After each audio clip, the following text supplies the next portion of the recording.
Wir sind so etwas, ein wenig von allem. Also Grundlage ist, wir betreiben eine Liegenschaft, die gehört einer Stiftung, der Ernst-Kohl-Kulturstiftung. Und unter anderem haben wir die Aufgabe vom Stiftungsrat im Zentrum von Zürich indirekt den Zürchern darzulegen, dass es eigentlich noch das Appenzellerland gibt. Und wenn wir vom Appenzellerland sprechen, sprechen wir den Kanton Appenzell-Innerrhoden, Ausserrhoden und das Toggenburger an. Die sind beide kulturell mit gleichem Gedankengut, ähnlichen Traditionen unterwegs.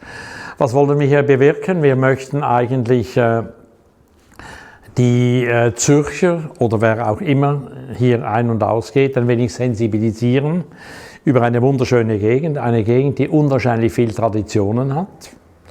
Wie wollen wir es machen? Wir machen es mit verschiedenen Anlässen. Wir machen es mit einer jährlichen Ausstellung. Das ist die Ausstellung, die Sie jetzt gerade besichtigen. Wir machen einen Neujahrsanlass, wir haben verschiedene Vorträge. Wir brauchen auch Mittel. Wir haben das Glück, dass die Stiftung Besitzerin einer Liegenschaft ist, diese Liegenschaft. Wir vermieten unsere Räume und versuchen dann das, was am Ende noch bleibt, eben immer wieder in die Stiftung hineinzugeben. Also wir verlangen eigentlich keinen Eintritt, solange das noch geht. Aber durch das versuchen wir eben, mehr Leute zu sensibilisieren. Das ist ganz vereinfacht ausgedrückt das Haus Appenzell und die Ernst-Kulturstiftung. Vielleicht noch etwas zum Hause. Das Haus wurde 1911 gebaut. Wir sind also über 100 Jahre alt als Möbelgeschäft. Ich war selber Innenarchitekt. In der 5. Generation haben wir hier gearbeitet. Und ich wollte einfach, als ich in die Jahre kam, ich bin überzeugter Schweizer, natürlich Appenzeller auch, aber ich wollte einfach, dass mitten in der Stadt, nicht dazumals waren die Banker natürlich sehr gefragt, heute sieht es anders aus, dass doch noch etwas besteht, wo, ja, Herr Schweizer, Frau Schweizer, aber auch wo immer die Leute herkommen, ein- und ausgehen können. Und das ist eigentlich, wir haben ein Haus, das verschiedene Stile aufweist. Es wurde oben, ich weiß nicht, ob Sie das schon gesehen haben, im ersten Stock Kunst und Handwerk vereint sich hier. Und das ist mein Leitmotiv. Wenn wir etwas tun, versuchen wir es professionell zu machen.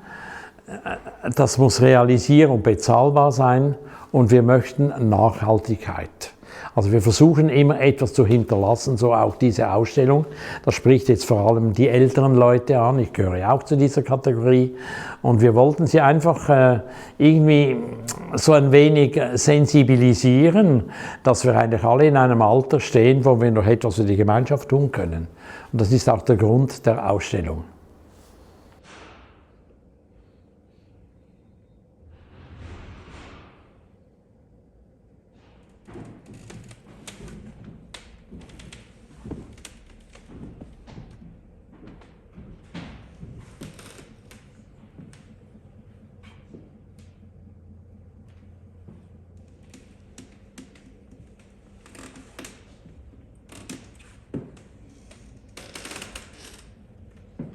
Das Thema alt werden, das betrifft uns ja alle. Da gibt es kein Entkommen. Aber wir können immer noch beeinflussen, wie wir uns dann selbst, wie wir fühlen, dabei fühlen, oder? Und mit unserer Ausstellung Altes Jung, Junges Alt möchten wir eigentlich durch diese Kunstobjekte zwei Künstler dann zeigen, oder kann man auch so sagen, einen Raum schaffen, in dem die Besucher durch diese Kunstobjekte sich Gedanken machen über das Thema alt sein und alt werden.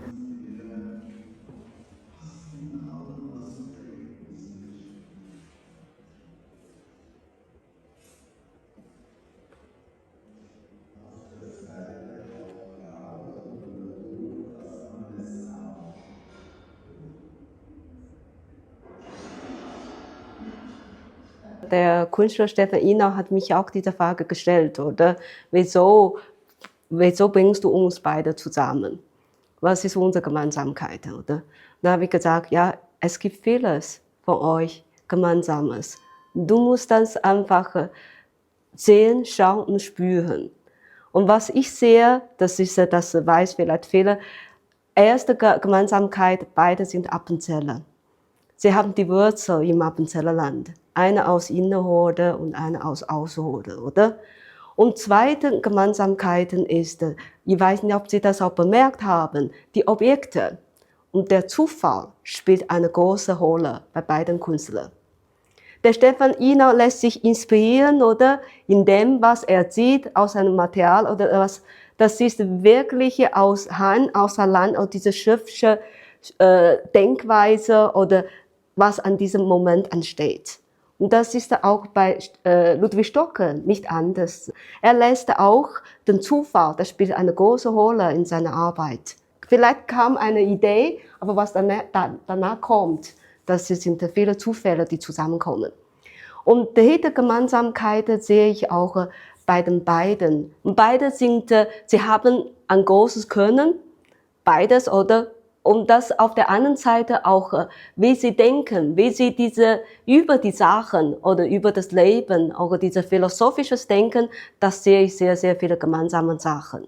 Und kommen noch dazu, vom Form hier, einer nimmt Styropor, das ist zum Thema alt werden. Weil, was kommt Ihnen in den Sinn, wenn wir über Alte sprechen? Oder was fällt Ihnen auf? Welches Material kommt Ihnen in den Sinn, wenn wir daran denken, aha, wie unser Körper im hohen Alten, wie wirkt das bei uns? Auch welche Emotionen kommt dann bei Ihnen dann plötzlich zum Vorschein? Und bei Ludwig Stocker ist das so, er nimmt Styropor aus einem Material, das symbolisiert diese Zerbrechlichkeit, Instabilität des Lebens.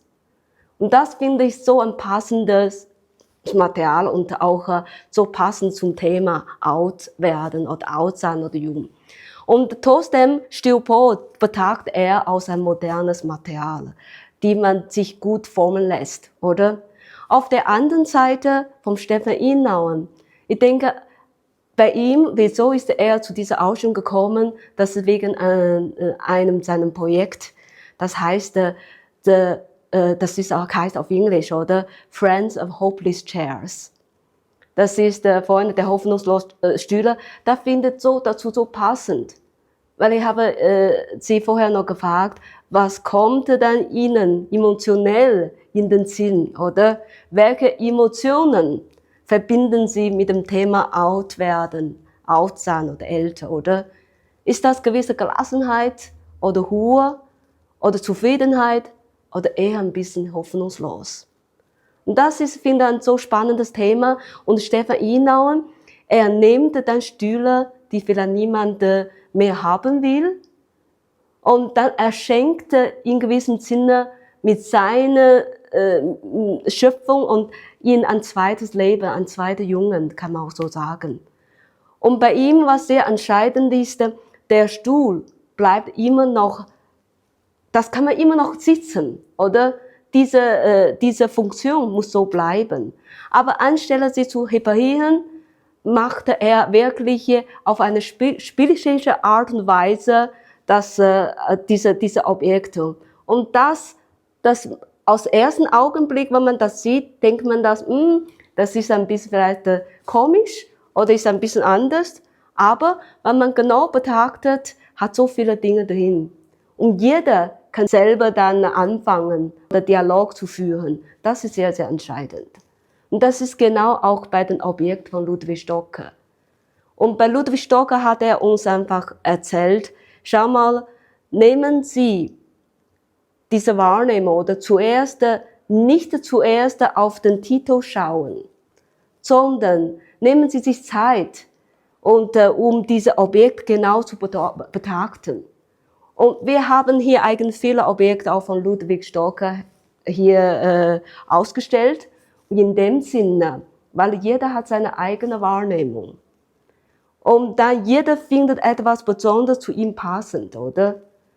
Und für mich, das ist auch sehr, sehr entscheidend, ist, diese Auswahl überlassen wir es ganz Ihnen. Sie bestimmen, Sie entscheiden, welche Objekte, mit denen diese anfangen können. Und das ist auch, kann man auch so sagen, das ist auch etwas für mich Kunst. Für mich ist Kunst nicht nur eine Begegnung, sondern das schafft auch einen Dialog. Und genau in diesem Moment, in dem Sie Ihre Aufmerksamkeit nur auf ein bestimmtes Objekt hechten. Und in dem Moment schafft dann ein Raum nur zwischen Ihnen und dem Objekt. Und das ist auch das Ziel von der Ausstellung Out zum Thema Altes Jung, Junges Out.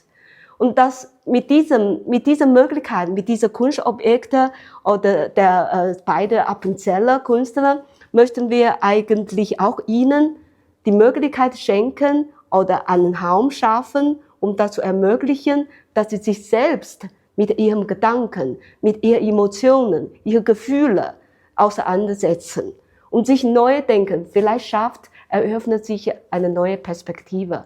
Das wäre doch schön. Von dieser Zeichnung ist eigentlich immer ein Zitat.